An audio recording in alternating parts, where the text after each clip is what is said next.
Hello guys, যেহেতু সামনেই শ্রাবণ মাস আসছে, তাই আমি আর মা বেরিয়ে পড়লাম একটু শপিং করতে যাওয়ার জন্য। তারকেশ্বর যেতে হবে, তো সেই জন্য একটু কেনাকাটা করতে বেরিয়ে পড়লাম। আর মা এখানে বলছিল আমরা শপিং করতে যাচ্ছি, তোমরা দেখতে থাকো কী হয়।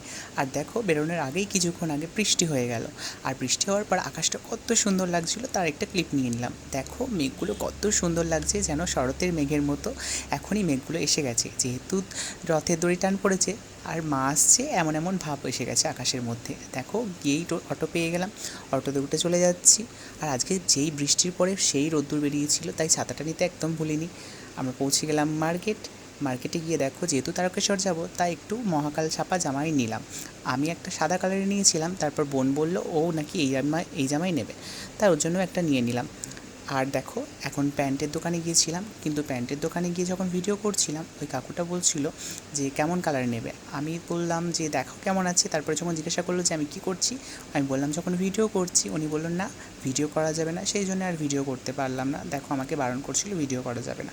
তারপর মা বললো একটু ফুচকা খাবো, আমি বললাম যাও খাও। আমাকেও বলছিল খাওয়ার জন্য, কিন্তু আমি তো নিরামিষ খাই, সেই জন্য ফুচকা খেতে পারলাম না।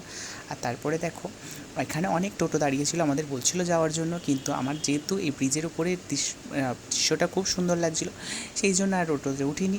তাই আমি উঠে পড়লাম এই ব্রিজে একটু হেঁটে হেঁটে যাওয়ার জন্য। আর দেখো ফেরার সময় আমার কী অবস্থা হয়েছে। আজকের ভিডিওটা এই পর্যন্ত, দেখা হচ্ছে নেক্সট ভিডিওতে।